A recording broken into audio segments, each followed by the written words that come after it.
Chapter 3 of Glass Houses. Olivia loved a certain type of excitement, and the Eddy crisis was made to order for her.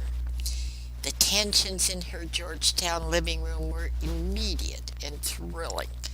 There was an exhilarating air of disaster, of courage and anticipation. Most of the guests, of course, had no idea at all what was really going on. They thought the world was on the brink of war over the environmental impact ultimatum in the Himalayas. They thought it was another Lebanon, another missile crisis, and they didn't really believe the bombs would go off. They were working frantically to sort out the difficulties the administration had been at such pains to create. To the insiders, the tension was even more unbearable. They knew about the gamble the country was about to take. They knew there would be explosions on Monday morning all over the world, and they didn't know exactly how it was going to come out in the end. They hoped the end would be what they had planned it to be, but especially at night, with the liquor flowing, it seemed reckless to count on that.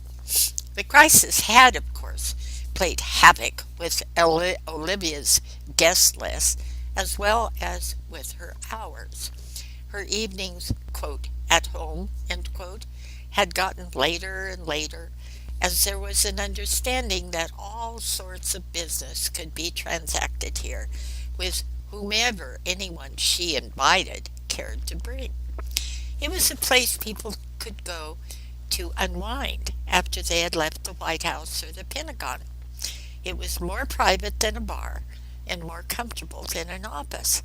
Some of her guests had been in their clothes for days now, returning directly to their offices to work through the night and catching naps where they could in her back rooms if they liked. It was, in short, the ideal time and place for a party. Several paunchy, middle-aged guests were leaving as Marilyn arrived, so she was able to walk in without ringing, swinging the great heavy door softly shut behind her. Nobody was in the entryway, an almost lobby-sized hall off which Olivia's rooms branched in a flower array, nor did a greeter detach from any of its orifices at her. She was grateful for this, as she wasn't looking forward to seeing Olivia. She was more frightened of Olivia the longer she stood at the entrance of Olivia's house. If she could find Jason right off, give him the transcript and quickly leave, maybe she could avoid seeing Olivia at all. But peering through the arched entrance into the sitting room, the one he generally headed for, she couldn't see him. Someone sat in, quote, his, end quote, red leather winged chair, someone she didn't know. A balding man with healthy, missionary clear eyes who listened with an exaggerated, benign dignity to the sonorous but unintelligible tones of someone else Marilyn didn't know, a delicate-faced professor-like man with leather patches sewn on his sleeves. Both seemed soft and clean-skinned, like old babies. Perhaps a dozen people were in the room, and she realized, with a pit of the stomach coldness, that she had never seen any of them before. The red chair wasn't Jason's chair at all. Olivia's place wasn't the familiar hangout it was all right for her to barge into. It was full of important people, not one of them sitting on the thick Moroccan rug, toying with the tassels, not one of them giggling or flirting the way she had remembered it. The entry hall was a neutral space of sorts, black and white tiled, with a small brass chandelier inspiring sharp reflections about its shiny walls and furniture. Even the black painted staircase winding widely into it was a dark, many surfaced mirror. She could see herself shadowed in the curve of its great arm. If the federal government had been motivated to build a fake lair for Olivia, their job would have been far more complex than simply controlling the density and temperature of the atmosphere and imitating her apparent color schemes. Olivia's choices were comprehensible in the sense that when one saw what she furnished her rooms with, each item was recognizably true to her. But it would have been very hard for anybody else to have guessed ahead of time what those choices were going to be. Certainly, it would have been hard for Marilyn, who could never tell the difference between funky and chic, between secondhand and antique, between clever and affected. But Olivia could. Olivia's choices seemed inevitable once you saw them. They were the dashing strokes of a great composer, each ringing back to the eye precisely calculated overtones of coherence and rightness. This cobalt blue Chinese rug, that wormy chestnut library table under its exact pewter lamp, even the litter of glasses sitting here and there on totally trays on stands on the or the delicately carved mantle on smoked glass coffee tables were just right and belonged exactly where they were, in their exact half fullness, their calculated disarray, as the guests did, each one artistically placed in poses of expensive nonchalance. And Olivia herself was right, ageless, her maturity like an affectation around the girlish body under the mass of snarled dark curls, her frail form wrapped lightly against the white, wide corduroy arm of just the right great heavy chair, her elbow propped against the glass of an antique mahogany bookcase. Olivia was perhaps the most impeccably right furnishing of the house. Olivia's thick cot, uh, cotton magenta to echo the antique vase across the room gown was like the upholstery, fresh, expensive, comfortable, and you could tell it was right, but you would never have had the insight to have chosen it. Suddenly Marilyn knew she was not invited to this party. Olivia, who had so unfailingly known when she was the appropriate ornament, would not have chosen her for tonight. Also, she knew her dress was all wrong.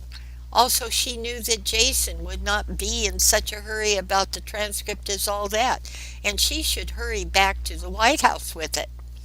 Concentrating on nobody noticing her, she backed to the door again and pulled its great smooth weight open. However, coming up the walk towards the building was Jason, and he had his wife on his arm. His just the right wife for tonight, with her graying blonde housewife hair frazzled and sprayed. He'd changed his suit, and he looked crisp and freshly pressed under the great trench coat which flapped fashionably open around him, its camel hair lining showing, its warmth streaming tan linen belts and straps. Carol was bundled into a long green coat that hid all but her furry, booted feet. You could tell by looking at them that they were the real thing, smart people who belonged at places like this, who had things to say and weren't simply ornamental. Nobody would have mistaken Carol for Jason's secretary. she knew what she needed to do. She needed to keep her composure and hand him the transcript as he came in, pretending that she was just a good secretary and had come for that purpose only. However, she felt too rushed to carry it off. She hadn't had time to consider really what she was going to say. She knew she was going to stutter and blush, and then she'd really be in a fix. Olivia's brownstone was an older building whose entryway had served for many years as the hall of an apartment building before she renovated it.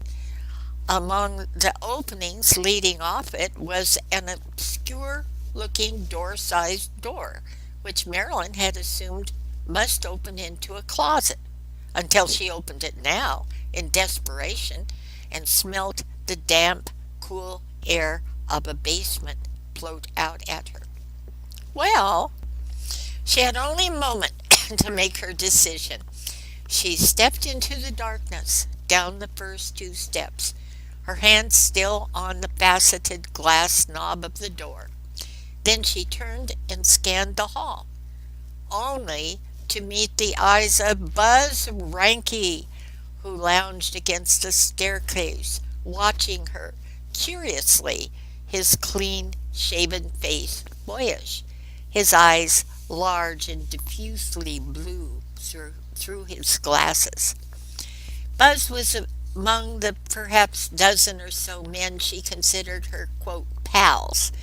That is to say, on occasion, she ended up spending quite a bit of time with him, but there was, quote, nothing to, end quote, the relationship.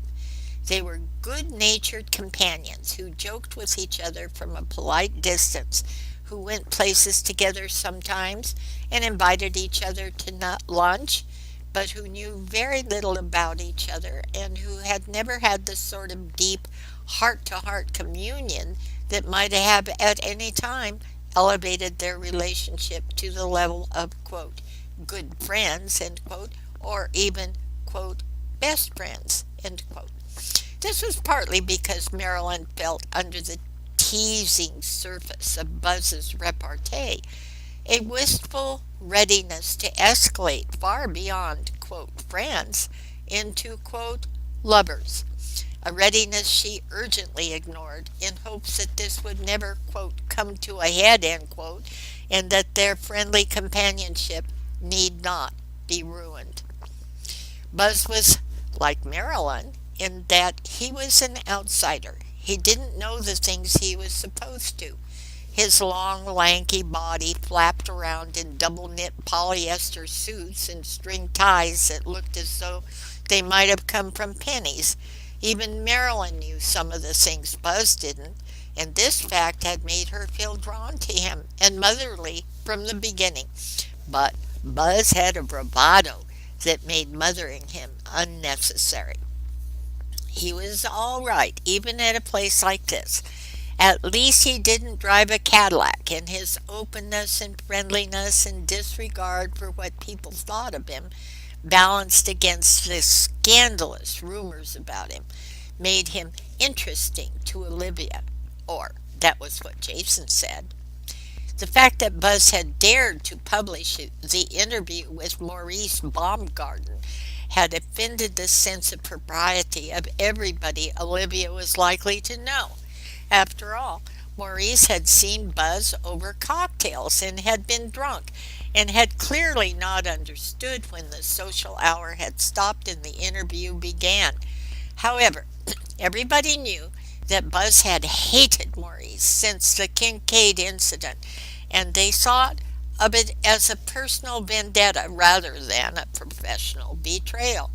He had not really lost his job with the Post, as everybody had expected, although he was supposedly having trouble lining up interviews now. But the leak about the Yeti was just what the State Department had needed to intensify the crisis, and so they had forgiven him and tolerated him around them, even at places like this. Especially at places like this. Buzz's impertinent questions, the breath of a chance he might haul improprieties into print, The assumption that he knew marvelous little tidbits about everybody and would tell them was just what Olivia needed to add dash to her parties, so long as he in fact kept his mouth shut. Buzz lounged insolently against a banister and let his blue eyes run over Marilyn as if he were sizing her up, although it was a joke between them and made her feel better instead of worse. His strawberry blonde hair stood around his head in shocks, as though he had been sleeping. This added to the intimacy of his look. The restlessness in him was almost tangible. He didn't move, but it was as if his whole body was rocking inside itself to an imperative rhythm, as if the energy was pushing at him to be released. His eyes had tired red lines running through the whites. His sensitive mouth trembled. He looked as if he were going to laugh. But it was too late. She could hardly greet Jason from Olivia's cellar door. She saw the knob of the big front door turn, and she put her finger to her lips to shush Buzz, winked at him, and closed the basement door. She hadn't dared to leave it ajar, and she closed it firmly.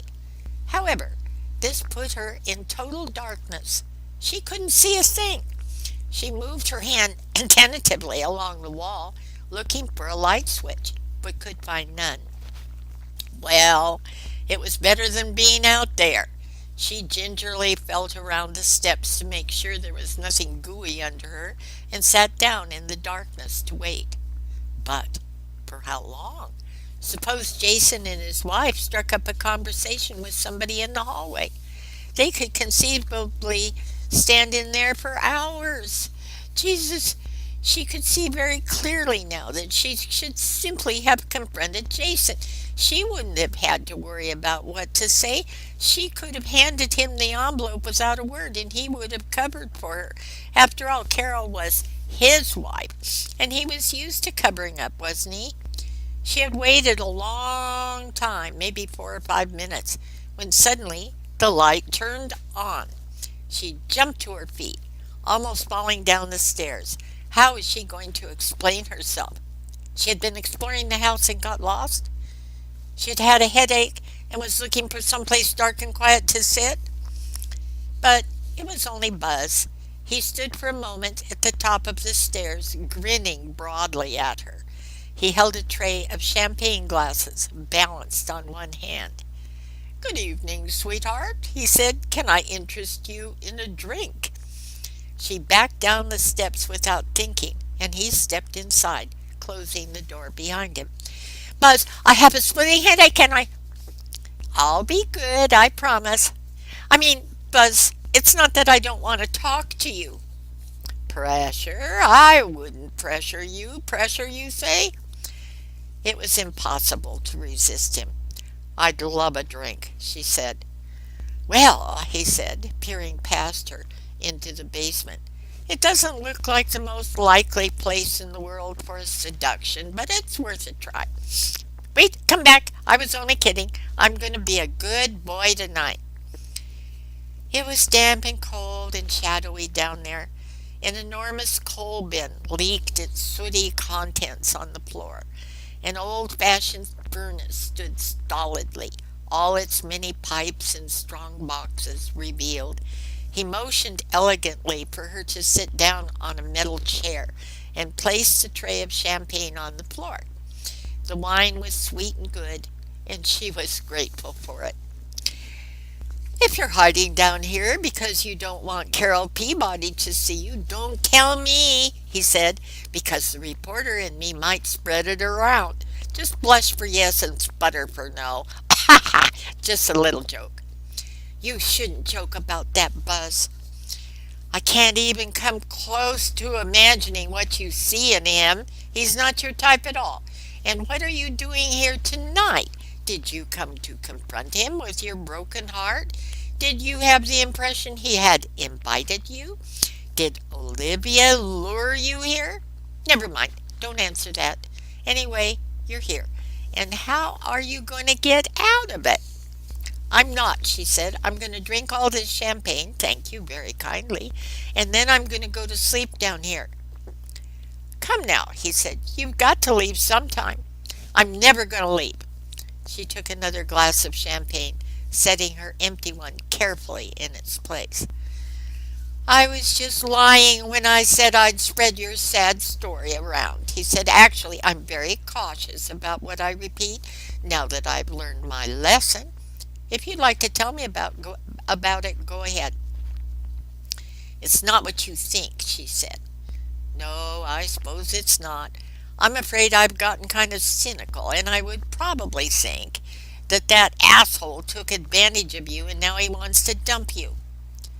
You said you'd be good. He's a shark. They're sharks. They'll eat you alive. I know you think you're the predator. You think you stalked him and snagged him and reeled him in.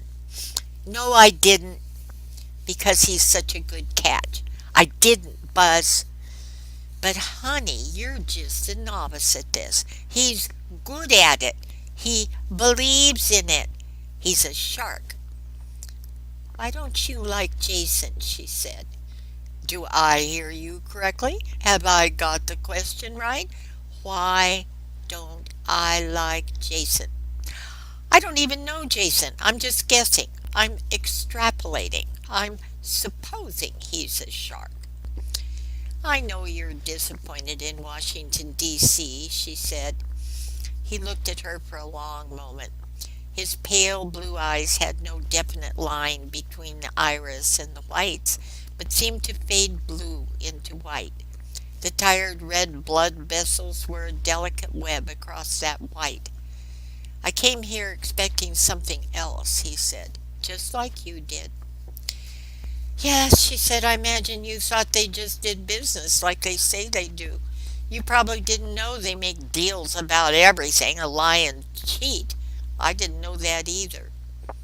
Enlightened self-interest, he said, and money is the most enlightened of the interests next to power.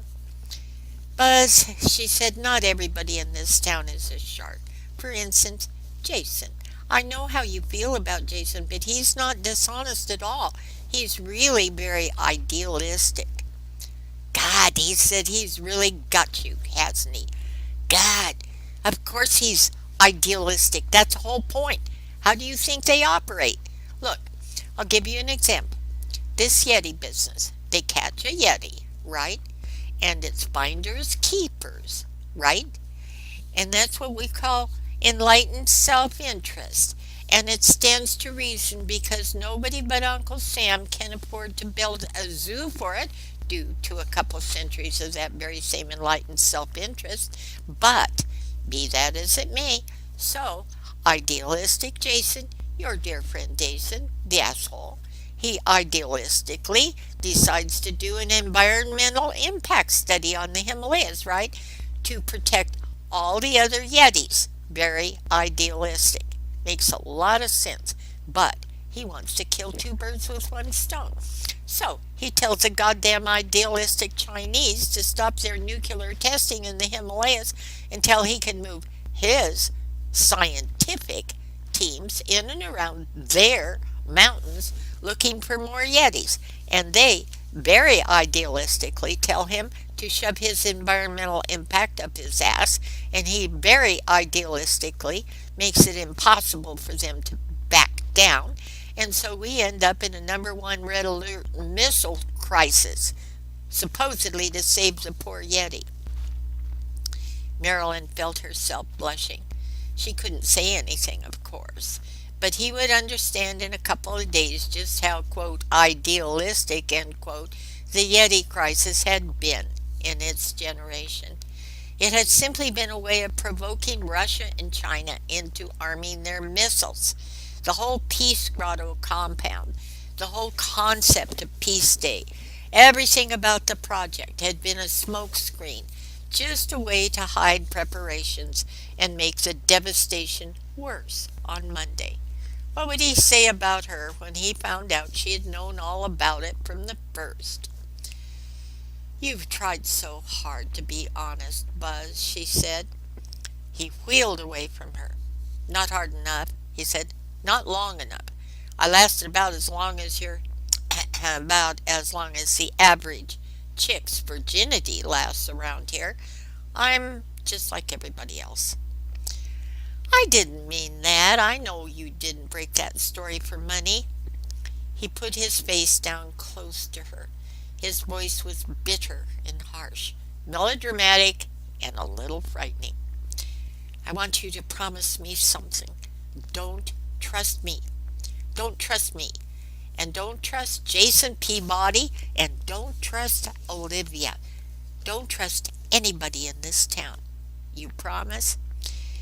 But Buzz, she said, you know I can trust you. Then he laughed, a marvelous laugh that lifted the mood away. You're wonderful, he said. You're really authentic. He put his arms around her. Now, are you going to marry me or aren't you going to marry me? She wiggled away from him. Buzz, you promised. Watch out for the champagne. I'm a nobody, Marilyn, but I'm going places. Buzz, now's your chance to get in on the ground floor. Buzz, let go of me.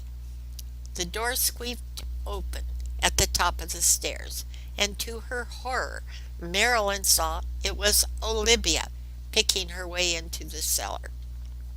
Jesus. From under her coat, she heard a clear voiced whine that wound itself down like a cat's growl and sputtered comfortably. She had missed her supper in her hurry, and her stomach was getting its revenge. Olivia's low voice came from the stairs in answer. Why, Marilyn, love, she said, how charming of you. Marilyn jumped guiltily, and then, suddenly feeling large and awkward, she turned to greet her slender hostess. She always felt large next to Olivia, whose perfect proportions made her smallness unexpected. She was wonderfully thin. When Marilyn gave her the obligatory hug, she felt she was touching a child with a doll-like waist that could almost be enclosed in a large hand. But it wasn't just the general look of health that made Olivia seem larger than she was. It was a power in her, perhaps a physical strength, certainly a moral intensity that shone out of her, dominating the space around her as though she had been enormous. One could almost say she loomed, particularly standing as she was on the steps and leaning down to Marilyn for her greeting. Here, she said, touching Marilyn's coat. Let me take this for you. Buzz moved quickly to take it, as though he might have been startled too by being found down here.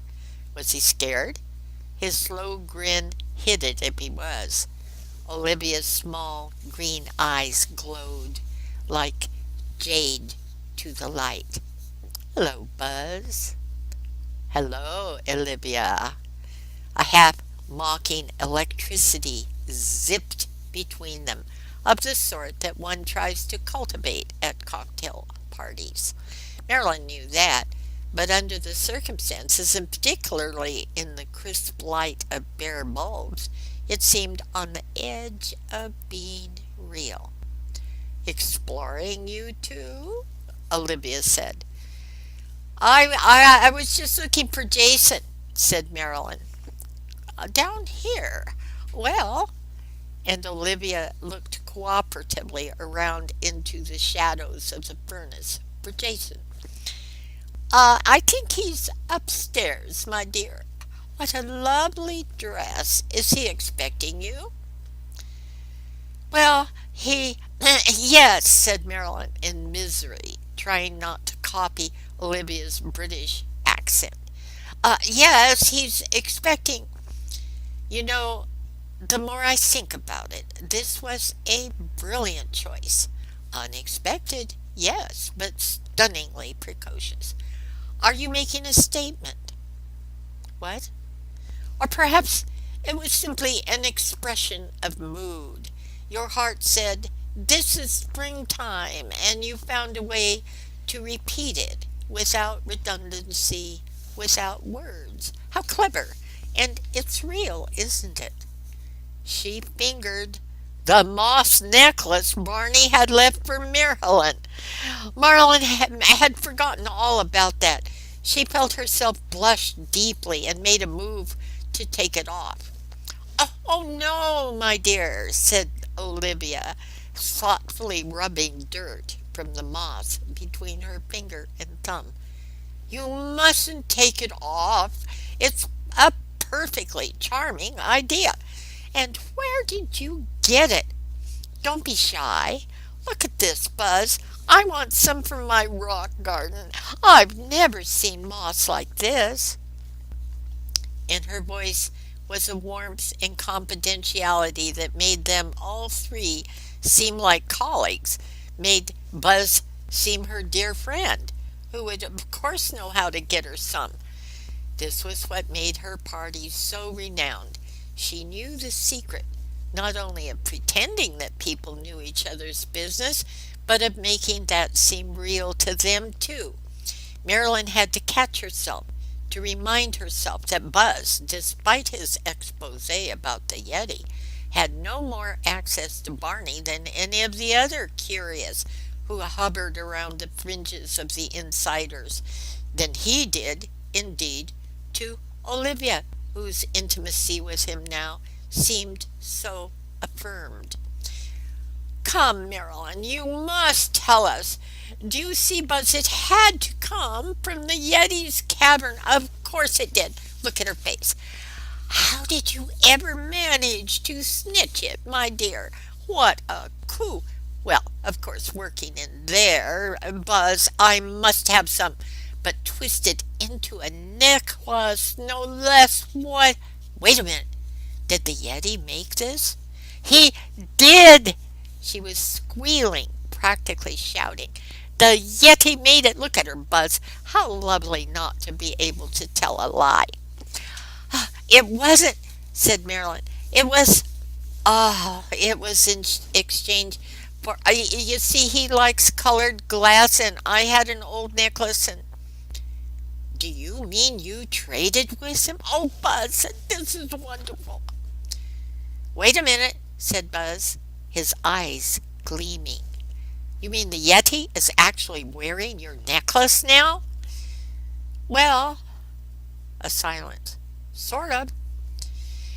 Marilyn, said Buzz, my mother has a ticket for Monday for the grotto. Oh, she does, said Olivia. If she decides she can't use it, I know where she can get a wonderful price for it. I'll bet you do, said Buzz. Listen, Marilyn, my mother isn't well. Poor dear, said Olivia. But she absolutely loves that animal. She thinks of nothing else, talks of nothing else. She sleeps with his picture under her pillow. She's a spiritualist of sorts, and she says she's in communication with him. I absolutely must meet your mother, Buzz, dear, said Olivia. Marilyn, the only other really distinctive thing about my mother is that she loves jewelry. Listen to me. She has one absolutely spectacular necklace that is so brilliant with stones it hurts your eyes. Buzz, said Marilyn, I can't. Wait a minute, listen to me. My mother is dying of heart disease. It would mean so much to her. Buzz, Oh, yes, Marilyn, darling, you must. Buzz, Do you see, I thought I might be able to slip that necklace out while she wasn't looking. No, said Marilyn. And it would only have to be for Monday morning. I mean, if she walked in there and saw her necklace on that animal. I can hardly wait, said Olivia. Your mother's coming Monday? What time on Monday? Her ticket is for 10 o'clock. Maybe I can trade with somebody. I've never heard of anything so poignant in all my life. I've got to see it. Buzz, said Marilyn, you don't have to promise anything. Just try. Nobody will blame you if you can't do it. No, nobody will blame you if you can't do it, love, said Olivia. No, no, nobody will blame you. I mean, I'm not asking you to do anything illegal, am I? Just give the necklace to one of the trainers and ask him if it would be all right. You don't understand, said Marilyn. Oh, Buzz, said Olivia, this is so romantic. I can hardly bear it. It was impossible, of course. Not only would it have been impossible for her to send one of her own necklaces into the grotto now, but there were such incredibly tight regulations about what went in and what went out that she would be committing a crime close to treason if she allowed somebody to hand her one of their necklaces to smuggle in. It had to be that way. Otherwise, the black market traffic of Yetiana would have been enormous. On the other hand, there wasn't much point in continuing to argue the question with these two.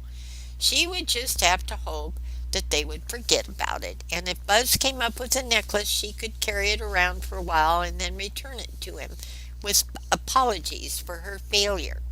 She smiled weakly. She'll do it. I knew you would. Of course she will, said Olivia. My dear, in all the confusion of the past weeks, I'm afraid I've allowed our friendship to ripen without really getting to know you very well. It was as if there had been a great storm and we had been thrown together here without our pasts, without our markings. Which, of course, in a sense, is true, isn't it? So now I find myself in the really very odd position of feeling as though I know you very well, and in fact, not knowing anything about you at all. Not being able to think of anything to say to this, Marilyn merely nodded, trying to look thoughtful, and as if she were in full agreement as she followed her hostess back up the stairs. We must have lunch one of these days, Olivia was saying. As a matter of fact, we must have lunch tomorrow. No, I can't tomorrow. Sunday? Sunday. I have to set up for the party anyway. Noon at Talkies. These parties are no place to really talk. A get acquainted lunch. Talkies? Am I invited too? Said Buzz. Of course you are, darling. Of course you are, said Olivia. Look, there's Michael. Michael, over here, love. Have you met Marilyn? Michael, you must see this. Marilyn's necklace was crafted by what's his name, the Yeti. And isn't she a love? Olivia's attention was like a physical warmth enveloping Marilyn in its safe hemisphere. As she smoothed Marilyn's hands, her own deep wrinkles pulled themselves in odd shapes on the backs of her heavily ringed hands. Her skin was amazingly soft. You don't need to take my coat, said Marilyn. But my dear, are you cold? Said Olivia, as if shocked. Is it cold in here? No, it's not that. I'm not staying very long. I only came to deliver. But my dear, you must stay. I won't hear of it. And then they were in the midst of the party. Marilyn was in over her head here. She didn't know how to act. She knew everyone would be able to tell at a glance that she was somebody's secretary, not somebody's daughter. She felt trapped by the mistakes she knew she would make. Every one of the people in this house was a threat to Marilyn, whether she knew them yet or not. She was outclassed here. Any one of them could get her to make a mistake. Jason and his wife, Buzz and Olivia, were only examples of what could happen to her. She watched regretfully as her coat disappeared with Olivia, her purse tucked firmly under her arm. She walked briskly towards Jason and his wife. She looked neither right nor left, so she didn't know if Buzz was following her or not. She had almost reached them. Her purse was open and her fingers were inside, ready to hand him the envelope, when both of them, in one motion, turned and walked away through a pocket of people, leaving her standing there, open mouthed. He'd seen her. Of course he'd seen her. He must have thought she was going to create a scene. Or maybe he just didn't know what his wife would think if he talked to a girl like Marilyn at a party. Maybe he thought his wife might get suspicious. Or maybe he was still mad at her. Should she try again? Or should she leave and hang it all up until the morning? The thought of leaving brought a soothing, healing relief with it. But before she could turn to retrieve her coat, she was caught from behind in a clumsy embrace. It was Wells. Wells's laughter was a throaty sound that made her feel warm in spite of her resolve to keep her dignity and stay mad at him. He wrapped his other arm around the big, crumpled shoulder of Vice President Gladstone, and together they shuffled into the soft mass of people as if they were dancing. Their two booming voices, so warm, so incongruous, coaxed smiles out of many old enemies besides Marilyn. The three of them swayed gently, a cozy rocking against a clutter of faces and voices in the half-darkened room. She felt she shouldn't be too friendly. The bad luck in this house, the bad scene earlier with Wells, was still fresh in her knees. But Wells seemed to be oblivious to any reserve on her part. She remembered pictures of chimpanzees petting each other after their fights, as she felt it working on her in spite of herself, softening her. "Mr. Secretary," boomed Gladstone, "will you do me the honors kindly?" "Miss Marilyn, Marilyn, what is your last name again, honey?" "Marilyn Potter," said Marilyn. "Miss Marilyn Potter, Miss Marilyn Potter, I want you to meet the best damned antagonist in Washington or anywhere, Mr. Vice President." It didn't hurt her feelings at all that Gladstone didn't remember having been introduced to her before. He was much too busy a man to try to remember everyone he'd been introduced to. He shook her hand cordially with his free one. "Fight's not over yet. You won that round." "Did I?" said Wells. "But the fight's not over yet.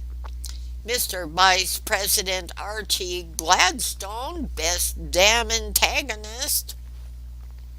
The three of them stumbled onto a couch. They were locked together in a clumsy embrace, so they sat down as a unit, the two men side by side, Marilyn falling across them, but slowly so their drinks did not spill. Wells skillfully slid away, but without breaking the contact, so that Marilyn found herself seated on the vice president's lap. "Good man," said Wells. "He's a good man. Don't ever sell him short, Marilyn." "Let bygones be bygones," said Archie. His finger crept up along her thigh, hidden from the eyes of the room only by the looseness of her skirt. She felt like running away from him, as she always did when a stranger touched her. You couldn't run away from a vice president, though. "She's cute," said Archie. She felt the blood swirl through her pelvis, heating her. This made her embarrassed, although there was no way they could know. It was the anger she had suffered in the late hour and the power. "You're a cute kid, you know that? She's a cute kid." "But Archie," a man Marilyn didn't know said, "if we lose St. Paul, we lose the whole basket." "Bullshit," said Archie. "We got the projections," said the man, his voice calm and knowing. We got the projections. Jace was standing with his back to her, but she could tell he knew where she was. His wife stood near him, talking with animated movements to somebody Marilyn couldn't see. Jace's wife was her name was Carol. Marilyn hadn't met her, but she had an impression of a small, energetic blonde woman, maybe somebody who had been a cheerleader in high school, somebody who was efficient and decent, like Marilyn had wanted to be. Sometimes Marilyn was unable to maintain a concern for her failures, and tonight, having missed her dinner and having suffered too much already, she found her moral steadiness even more fragile than usual. In fact, it snapped, and released from its stern rein, Marilyn tossed down her drink, kicked off her shoes, and snuggled her face into the soft folds of Archie Gladstone's neck. It seemed much later when she noticed Carol Peabody being helped into her coat and remembered suddenly the transcript and why she had come to the party in the first place. By this time she was feeling a little woozy, but much more comfortable, really, and she tripped up the stairs without her shoes, her purse under her arm, and caught Jace just as he was coming out of a bedroom with his coat.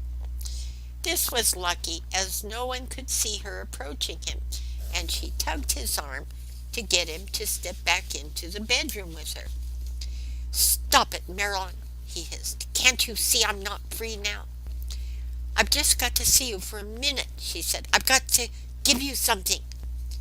"You're drunk." "No, I'm not." "Jesus Christ, woman, can't you let me be?" "I just wanted to—" "So now you've got him pimping for you." "What?" "That asshole. One minute he's your new love, and the next minute he's selling your ass." "What?" "Spare me the innocent looks. I've got to get out of here. You make me sick." "Jace, what do you mean?" "I mean sick. Sick to my stomach. Nauseous. I mean sick. Vomit. Yuck. Sick." "Jace, I didn't—" "You didn't. He owes Gladstone, and he looks around for some way to pay him off cheap, and what he comes up with is you." "You think You're learning fast, girl." "Jace, look, I just can't stand it. It's not that you're just not useful to me anymore. You see what I mean? Working in the same office like that, you have to—" "Jace, get a job with him. I can see that you would be really useful to him. It's just that I don't have a need for those kinds of services." "You mean I'm fired?" "You don't think I could continue that relationship after this, do you?" A sharp, poignant thrill of regret went through her as his nose twitched in nervousness. She had felt a motherly forgiveness for that unmanly twitch which had endeared it to her. Now it symbolized for her the loss she expected to feel later on. "You don't have to feel sorry for me," she said. "I'll be glad to see the last of you." "I tried, Marilyn. I really tried. But there's nothing that can be done with you. I wish you'd take a good hard look at yourself sometime. I wish you'd take the time to sit down and be honest about yourself." It had been a long day. His finger wagged very close to her face. She had not been reared in polite society at all. She had been reared by a truck stop waitress, and an ancient solution rose up in her as she grabbed that finger and bit it hard. Jason let out a yell, probably as loud as he could make it, as her action had taken him completely by surprise. Then, White in the face, he met her eyes briefly before he slammed out of the room, leaving her feeling rather better than she had all evening. She sat back on the pile of coats in a luxury of indolence until she remembered, with a start, that Jason's copy of the transcript was still in her purse. She had, in fact, had her fingers on it all during their conversation, but had been so preoccupied with getting fired that she had forgotten to hand it to him. She hurried down the stairs, and without even checking to see if he had stayed at the party, dashed out the front door after him. She felt the party quiet as she ran past, and knew that Jason's tragic look would not have been wasted in this room. No matter, even though it was April, dirty 3-day-old snow was still on the ground. She felt the sidewalk wet through her stockings and knew she should run back in after her shoes. But Jason and his wife were standing at the curb waiting for a cab to pull up. "Jason," she called, but he did not turn his head. "Jace!" He opened the cab door and slid in ahead of his wife as she neared them. "Jace, you forgot the transcript." She ran up to the cab, panting, her feet aching in the cold, her arm extended, holding the transcript to Carol, who peered out, her pretty blue eyes glittering in the cold night. "Leave him alone, you little bitch," she said, and slammed the door, almost catching Marilyn's finger. A sporty little car pulled up as Jason sped off. It was Buzz Ranke. "Come on," he said, "I'll buy you a drink." Her feet were numb with the cold. Her dress was flimsy and let the damp wind in around her shoulders. It was so much closer to the car than it was back up the walk to that hostile party. She slid the transcript back into her purse, snapped it shut, and joined Buzz Ranke, sticking her feet up into his coat for warmth.